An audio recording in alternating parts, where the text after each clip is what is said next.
2026년 한 해도 주님의 평화가 여러분과 함께 하시기를 축복합니다. 우리 좌우 앞뒤에 계신 성도님들께 이렇게 한번 인사 나눌까요? 샬롬.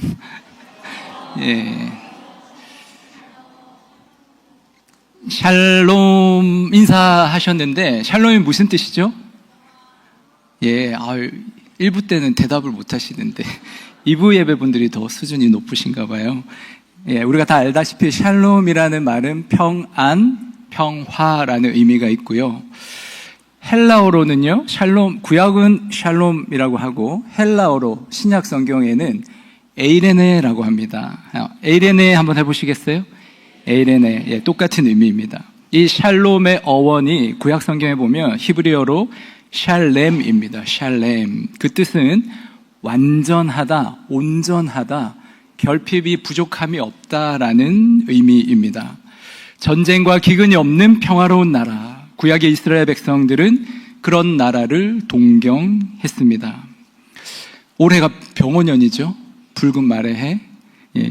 병오년 새 첫날 떠오르는 해를 보기 위해서 많은 인파들이 몰렸습니다. 아마 강원도에 있는 어느 바닷가인 것 같은데요. 올해 어김없이 많은 곳에 해를 보기 위해 사람들이 몰렸고요. 전 세계 수많은 사람들도 해가 바뀌면 떠오르는 해를 보러 많이들 나간다고 합니다. 올해 해돋이 보러 갔다 오셨나요? 대구는 주로 어디를 가죠?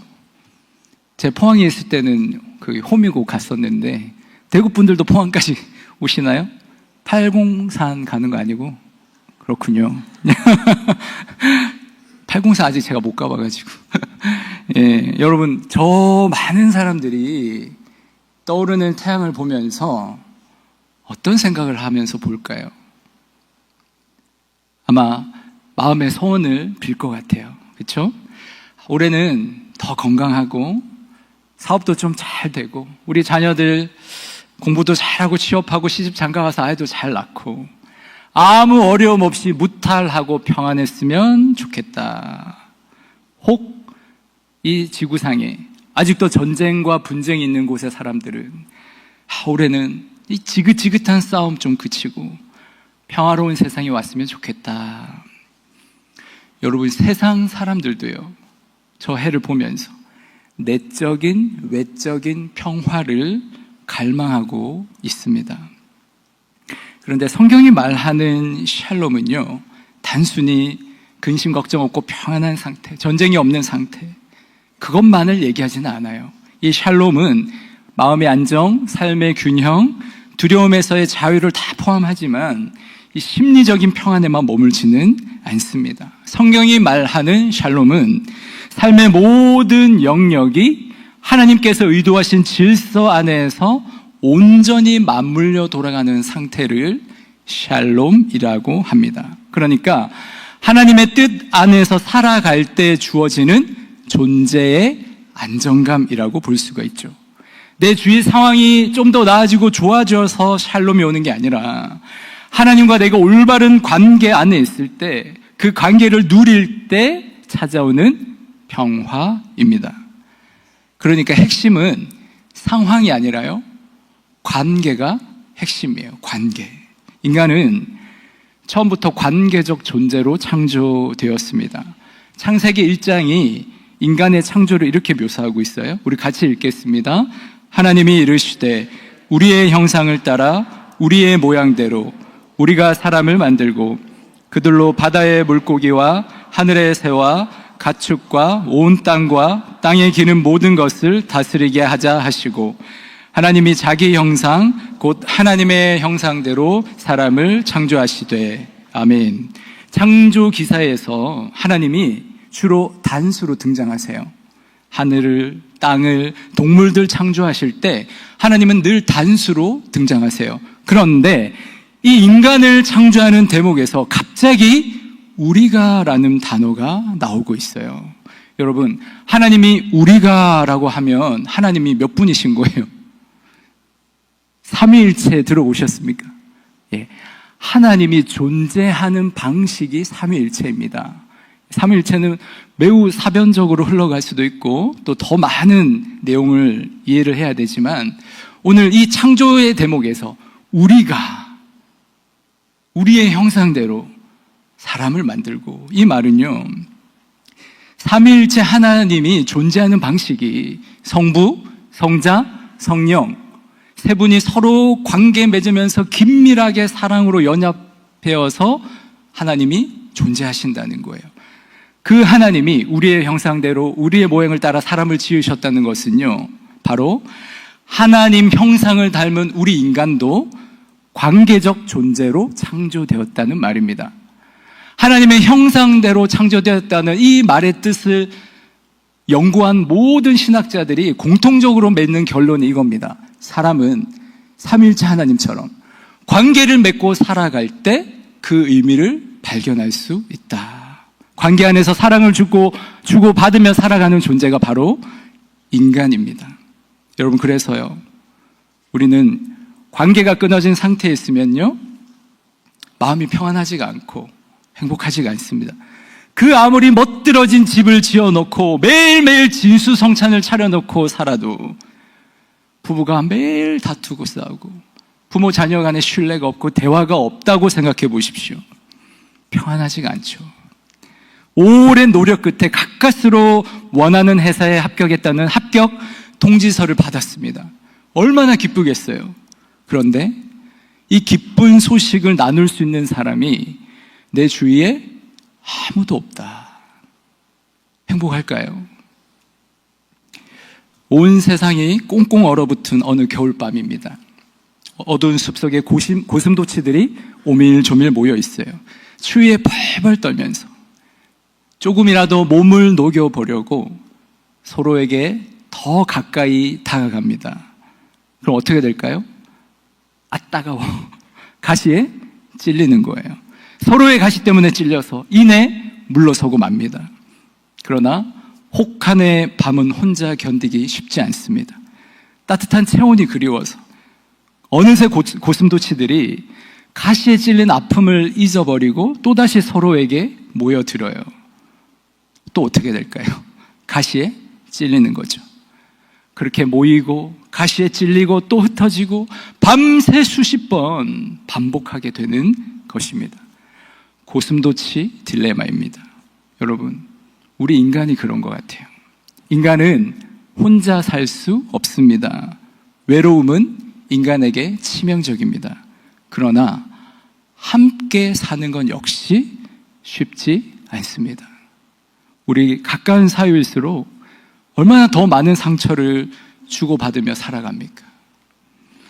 인간은 관계적 존재인 하나님의 형상을 따라 창조되었기 때문에 본성적으로 서로 가까이 가고 싶어 하는 존재입니다. 그런데 가까이 갈수록 서로를 찌르게 되는 가시가 있는 거예요. 그래서 인간관계가 힘든 거예요. 이 가까이 가지 못하게 방해하는 이 가시를 어떻게 설명할 수 있습니까? 성경은 그것을 죄 때문이라고 설명합니다. 인간이 죄를 지어 타락하고 그 결과 하나님과의 관계가 깨어졌습니다. 그리고 인간 사이의 관계뿐만 아니라 이 창조 세계와의 관계도 깨어져 버렸습니다. 죄는 관계의 총체적인 파괴입니다. 죄로 인해 깨어진 관계를 성경은 다음과 같은 4가지로 말씀하고 있어요. 첫 번째는요, 하나님과의 관계가 깨어졌습니다. 창세기 3장 8절 말씀 제가 읽어드리겠습니다. 그들이 그날 바람이 불 때 동산에 거니시는 여호와 하나님의 소리를 듣고 아담과 그의 아내가 여호와 하나님의 낯을 피하여 동산 나무 사이에 숨은지라. 뱀의 유혹에 넘어가서 하나님께서 먹지 말라고 하신 선악과를 따먹은 이후에 아담과 하와는요, 예전에는 하나님께 꼭 붙어서 행복감을 누리는 사람이었는데 지금은 하나님을 피하는 사람이 되었습니다. 교만과 불순종으로 인해서 하나님과의 관계가 깨어진 인간의 모습을 잘 묘사하고 있죠. 여러분, 사람이 죄를 짓게 되면 하나님을 피하고 싶고 숨고 싶은 마음이 드는 게 인간의 본능입니다. 그 본능을 창세기는 잘 설명해 주고 있죠. 두 번째는요, 자기 자신과의 관계도 깨어졌어요. 창세기 3장 7절과 10절 말씀 읽어드리겠습니다. 이에 그들의 눈이 밝아져 자기들이 벗은 줄을 알고 무화과 나무 잎을 엮어 치마로 삼았더라. 이르되 내가 동산에서 하나님의 소리를 듣고 내가 벗었으므로 두려워하여 숨었나이다. 예전에는 이 자신이 발가벗고 있다는 것 이 자체가요 아무렇지 않았습니다. 어떤 수치심도 부끄러움도 느낄 수 없었습니다. 두려움도 없었어요. 그러나 하나님과의 관계가 끊어져 버린 그 순간 자기 스스로 수치심과 부끄러움, 두려움을 느끼게 된 것입니다. 하나님과의 관계가 끊어져 자기를 용납하지 못하고 자기를 수용하지 못하고 자기 정체성을 잃어버린 인간의 모습, 자기 자신과의 관계가 끊어져 버린 모습입니다. 세 번째로요, 이웃과의 관계도 깨어졌습니다. 우리 창세기 3장 12절 말씀 같이 읽겠습니다. 시작. 아담이 이르되 하나님이 주셔서 나와 함께 있게 하신 여자 그가 그 나무 열매를 내게 주므로 내가 먹었나이다. 아멘. 여러분, 지금 아담이 자신의 잘못을 누구의 탓으로 돌리고 있어요? 하와의 탓으로 돌리고 있죠. 자기 잘못에 대한 책임, 다른 사람에게 전가시키는 것입니다. 자기 스스로 책임지는 모습이 아니라 남 탓하고 있는 거죠. 여러분, 많은 경우에 우리 주위에 있는 관계가 단절되는 이유가 뭡니까? 다툼이 일어나는 이유가 뭐예요? 내 자신이 내가 책임지는 모습을 다 하지 못하고요. 뭐 조금 잘못한 일 생기면 이거 누구 때문에, 이것 때문에 남 탓하잖아요. 그래서 우리 인간관계가 힘든 거예요. 마지막 네 번째로요, 창조 세계와 깨어진 관계가 있습니다. 창세기 3장 17절 18절 상반절 말씀 제가 읽어드리겠습니다. 아담에게 이르시되 네가 네 아내의 말을 듣고 내가 내게 먹지 말라는 나무의 열매를 먹었은즉 땅은 너로 말미암아 저주를 받고 너는 평생 수고하여야 그 소산을 먹으리라. 땅이 내게 가시덤불과 엉겅퀴를 낼 것이라. 아멘. 이전에는 땅으로부터 아무 수고 없이 많은 것을 얻어서 먹고 누릴 수 있었습니다. 그러나 지금 하나님 관계가 끊어진 지금 땅이 저주를 받습니다. 땅이 거친 땅이 되어버렸습니다. 인간이 땀 흘리고 수고해야 겨우 먹고 살게 되었습니다. 이 창조 세계와의 관계도 깨어진 모습입니다. 여러분, 오늘 우리가 살아가는 세상은 어떻습니까? 서로 가까운 사이, 이해하고 도와주어야 마땅한 사이인데도 우리는 겉으로는 웃지만 마음으로 시기하고 질투하며 싸우는 게 우리 인간의 역사잖아요. 이 조그만 나라 안에서도요, 얼마나 많은 갈등과 대립이 있습니까? 정치 이념의 갈등, 세대 간의 갈등, 남녀, 지역 간의 갈등, 다른 나라와 나라끼리도 마찬가지입니다. 세계 역사는요, 이웃 나라 간의 전쟁의 역사라고 해도 과언이 아니죠. 하나님 만드신 창조 세계의 파괴는 얼마나 심각합니까? 우리는 환경오염, 생태계 파괴라는 심각한 도전 앞에 서 있습니다. 이처럼 이 관계의 총체적인 파괴는 우리가 지금 경험하고 있는 현실입니다. 그렇다면 구원은 무엇일까요? 구원은요, 관계의 회복입니다. 죄가 관계가 깨어지는 것이라면 구원은 깨어진 관계가 다시 회복되는 것입니다. 죄로 인해 깨어진 이 모든 관계들이 회복되는 것이 바로 구원이에요. 사랑하는 성도 여러분, 하나님께서 우리 교회에 주시는 이 시대의 사명이 있다고 생각해요. 바로 이 세상에 깨어진 관계를 다시 회복시키시는 그 하나님의 구원 사역에 동참하는 것입니다. 하나님과 깨어진 관계에 있는 이들, 자기 자신과의 관계가 깨어져서 내면의 아픔과 우울한 마음으로 고통받는 이들, 이웃과 이 창조 세계와의 관계가 깨어져서 갈등하고 신음하는 모든 것들을 회복시키시는 그 하나님의 사역에 참여하는 것이 바로 교회 공동체입니다. 그것이 바로 넓은 의미의 선교입니다. 성경이 말하는 가장 본질적인 교회의 사역입니다. 우리 고린도후서 5장 18절 말씀 새번역 성경을 함께 읽어보겠습니다. 이 모든 것은 하나님에게서 났습니다. 하나님께서는 그리스도를 내세우셔서 우리를 자기와 화해하게 하시고 또 우리에게 화해의 직분을 맡겨주셨습니다. 화해의 직분을 누구에게 맡겨주셨습니까? 목사님께? 장로님께? 권사님께? 아니요. 화해의 직분 누구에게 맡겨주셨습니까? 나에게, 교회에게 맡겨주셨습니다. 이 땅에 하나님의 샬롬이 임하는 화평케 하는 직분, 하나님 오늘 이 시대에 대구 제2교회에 맡겨주셨습니다. 오늘부터 한 4주 동안요, 하나님과의 관계, 자기 자신과의 관계, 또 이웃과 창조 세계와의 관계에서 우리가 어떻게 화평을 이루어 나갈 것인지를 함께 나누고자 합니다. 여러분, 화평케 하는 사람, 이 말 앞에 서면은 어떤 생각이 드십니까? 화평케 하는 사람. 목사님, 먹고 살기도 바쁜데 무슨 화평 타령입니까? 배부른 소리 하고 계시네요. 여러분, 화평케 하는 사람 앞에 딱 서면 내가 과연 화평을 만드는 사람이 될 수 있을까 하는 생각부터 듭니다. 부부 사이도 친구 사이도 내가 이렇게 좋지 않은데, 자녀들하고도 서먹서먹한데, 같이 일하는 동료도 내가 품지 못하고 미워하는데, 내가 과연 화평케 하는 사람이 될 수 있나? 여러분, 화평은 내가 만들 수 있는 게 아닙니다. 나에게 그런 능력 없습니다. 그리스도를 통해서 우리 하나님과 화평의 관계를 누리면서 내 안에 주시는 그 하나님의 평화를 내가 조금씩 흘려 보내는 것이죠. 오늘 본문 말씀에서도 예수님 무엇이라고 합니까? 화평케 하는 사람이 되라라고 말씀하지 않으셨어요. 오늘 마태복음 5장 9절에 우리 주님께서 뭐라고 말씀하세요? 화평케 하는 사람은 복이 있나니라고 말씀하십니다. 그러니까 너희들이 이렇게 해서 화평하게 하는 사람이 되어야 된다가 아니라 이미 예수 그리스도를 통해서 하나님과 화평을 누릴 수 있는 사람이 되었다라는 정체성의 선언이죠. 화평하게 하는 사람이 이미 되었어. 나로 인해서. 너네는 그저 그 화평을 누리고 흘려보내면 돼. 여러분, 그 첫 시작이요, 하나님과의 관계에서 내가 화평을 누리면서 살아가는 것입니다. 이것이 가장 중요합니다.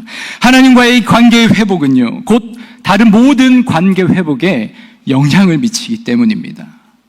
우리 로마서 5장 1절 말씀 함께 읽겠습니다. 그러므로 우리가 믿음으로 의롭다 하심을 받았으니 우리 주 예수 그리스도로 말미암아 하나님과 화평을 누리자. 아멘. 한국교회는 구원의 확신을 많이 강조했습니다. 그러나 여러분, 엄밀히 말하면 구속의 확신입니다. 구속과 구원은 다릅니다. 구속은 속량이라고도 하죠. 속량이라는 말 들어보셨죠? 영어로는 redemption이라는 말입니다. 이 말은 원래 노예를 사고 팔 때 쓰는 말이었어요. 노예를 값을 주고 사왔습니다. 그럼 노예 입장에서는요, 뭐가 바뀌었어요? 주인이 바뀐 거죠. 그렇죠? 소속이 바뀐 거죠. 여러분, 이게 구속 속량입니다. 마찬가지로 하나님이 예수님의 피값으로 우리를 사셨습니다. 우리는 죄사함 받고 이 세상에 속한 사람이 아니라 하나님께 속한 사람이 된 것입니다. 하나님 주인으로 모시고 사는 사람이 되었습니다. 여러분, 이게 바로 구속, 속량입니다. 그런데 한국교회는 구속을 마치 구원이라고 생각하는 경향이 강했습니다. 예수 믿고 죄 용서받고 천국 가게 된 것을 구원의 전부라고 생각한 적이 있습니다. 여러분, 예수 믿고 구속받았는데요, 자기 자신의 모습을 보면 내가 구속받은 사람 맞나? 라는 생각 들 때 없으셨어요? 신앙생활 하면서 자기 스스로에게 실망해 보신 적 없으신가요? 수없이 결심하고 다짐하는데 내 안의 연약함 때문에 무력하게 넘어지는 경험 자주 하지 않으십니까? 주일날 예배 자리에 와서 은혜 받지만 그 은혜가 오래가지 못해요. 세상에 나가면 또 죄를 짓고 교회 와서 또 회개하고 또 은혜 받고 한 주간의 삶에서 다시 넘어집니다. 수없이 반복되는 삶을 여러분 살고 있지 않습니까? 여기서 질문이 생기는 거죠. 왜 우리는 잘 변하지 않는 것일까? 우리는 이 구원의 개념을 보다 넓게 이해할 필요가 있습니다. 구원은 구속보다 더 포괄적이고 넓은 개념입니다. 복음서를 읽어보시면 많은 경우에 예수님께서 병을 치유하시는 장면을 보면서 구원이라는 단어를 씁니다. 구원은 헬라어로 소테리아라고 해요. 그 뜻은 치유하다 또는 회복시키다 라는 말입니다. 신약 성경의 세계에서 본래 구원은요, 치유입니다. 나 자신을 고통스럽게 하는 것에서 치유되어서 노임받는 것이 바로 구원입니다. 죄는 하나님과의 관계가 끊어진 것이라고 했습니다. 그런데 이때 하나님과 관계가 끊어질 때 인간 안에 온갖 영적인 심리적인 질병들이 찾아왔어요. 마음에 어둠이 있고요. 또 인간관계가 단절되기도 합니다. 우리가 예수를 믿지만 반복해서 넘어지고 실패하는 이유가 내 안에 있는 이것들이 해결되지 않은 채 남아있기 때문이에요. 구원은 구속, 곧 죄사함과 용서로 시작합니다. 그러나 그게 끝이 아니라 이러한 내 안에 있는 어둠과 심리적, 영적 질병들이 치유되고 회복됨으로 말미암아 그리스도의 형상으로 자라가는 그 모든 과정이 바로 구원인 것입니다. 빌립보서 2장 12절 말씀 우리 함께 읽겠습니다. 그러므로 나의 사랑하는 자들아, 너희가 나 있을 때뿐 아니라 더욱 지금 나 없을 때에도 항상 복종하여 두렵고 떨림으로 너희 구원을 이루라. 아멘. 이 사도 바울이 너희 구원을 두렵고 떨림으로 이루라라는 이 말씀은요, 구속받은 백성들이 하나님과 화해된 관계를 누리면서 치유되고 회복되는 과정을 쫓아가라는 말씀이에요. 우리 그리스도인들은 치유되어야 할, 회복되어야 할 내면의 문제와 상처와 이 영적인 질병을 피하고 외면하는 것이 아니라, 지금까지 피하고 외면했다면 이제는 그렇게 하는 것이 아니라 똑바로 직면해야 합니다. 그것은 힘든 일일 수 있어요. 하나님이 치유하시고 회복시키실 수 있도록 그분의 은혜를 초청하여 받아들여야 합니다. 성령께서 내 내면에 들어오셔서 치유하실 수 있도록 내 영혼의 오장육부를 다 열어서 그분의 손길에 내어드려야 하는 것입니다. 그래서 복음의 핵심은요, 죽어서 천국 가는 게 다가 아닙니다. 여러분, 자녀가 아버지 집에서 사는 게 당연한 거잖아요. 하나님 자녀는 당연히 천국에 들어가게 되어 있습니다. 소속이 바뀐 사람은. 복음의 핵심은 예수를 믿고 하나님과 화평의 관계를 누리면서 살아가는 것입니다. 하나님과 사귐과 교제를 통해 그분이 주시는 생명을 받아서 충만하게 누리는 삶, 이게 복음의 삶입니다. 우리 예수님도 말씀하셨죠. 요한복음 10장 10절 말씀, 내가 온 것은 양으로 생명을 얻게 하고 더 풍성히 얻게 하려는 것이라. 생명을 얻고 더 풍성히 얻게 하려는 것, 우리 주님이 이 땅에 오신 목적입니다. 2026년 한 해 우리 교회는 하나님과 화평의 관계를 누리는데 목회에 중점을 두고자 합니다. 예배를 통해서요, 교회 공동체가 하나님과 깊은 만남을 추구하고 묵상하는 훈련을 통해서 개인이 일상의 삶에서 하나님과 친밀한 사귐의 시간을 누리고 소그룹 공동체 안에서, 구역 안에서 서로 나누고 서로 돌봐주고 또 중보의 기도를 경험하면서 우리 모두가 그리스도의 장성한 분량에까지 자라가는 그런 은혜가 올 한 해 우리 모든 성도님들의 있기를 축복합니다. 사람이 자라가는 데는 세 가지 환경이 필요합니다. 공동체가 드리는 예배, 그리고 개인의 경건, 그리고 구역 모임, 소그룹 교제. 이 세 가지를 다 참여할 때 우리는 건강하게 영적으로 성장할 수 있어요. 그 중심에 하나님과의 사귐이 있습니다. 여러분, 하나님과의 사귐, 일방적인 의사소통이 아니라 쌍방이 함께 소통하는 것이죠.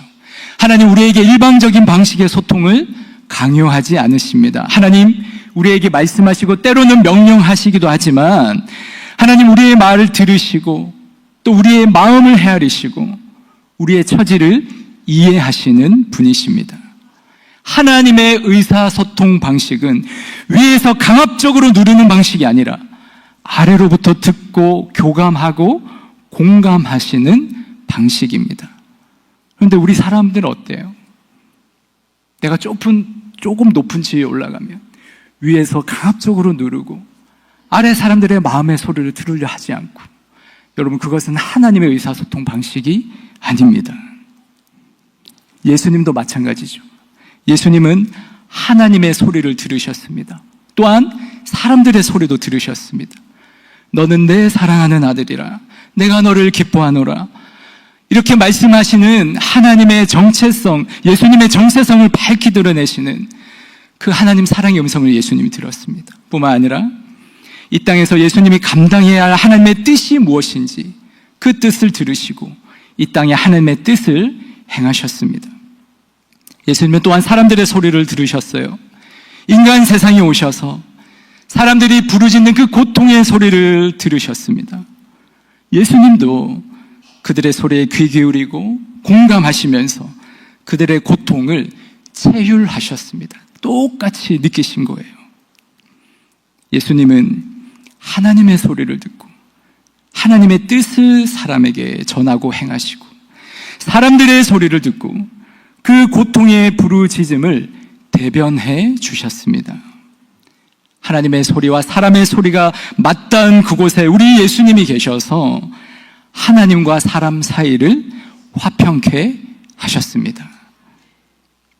사랑하는 성도 여러분, 우리 또한 하나님의 소리를 듣고 또 우리 주위의 사람들의 소리를 들을 수 있기를 원합니다. 하나님이 귀를 왜 2개 주셨을까요? 3개면 더 잘 들을 텐데 왜 2개 주셨을까요? 하나로는요, 하나님의 소리를 듣고 살으라고, 또 하나로는요, 사람들의 소리를 듣고 살으라고 2개 주신 것 같아요. 저의 해석입니다. 여러분, 이청득심이라는 말이 있습니다. 이청득심, 들음을 통해 마음을 얻게 된다는 뜻입니다. 우리가 하나님의 소리를 잘 경청하면서 하나님의 마음을 알게 됩니다. 사람들 소리에 귀 기울이며 경청하면서 사람의 마음을 얻게 되는 것입니다.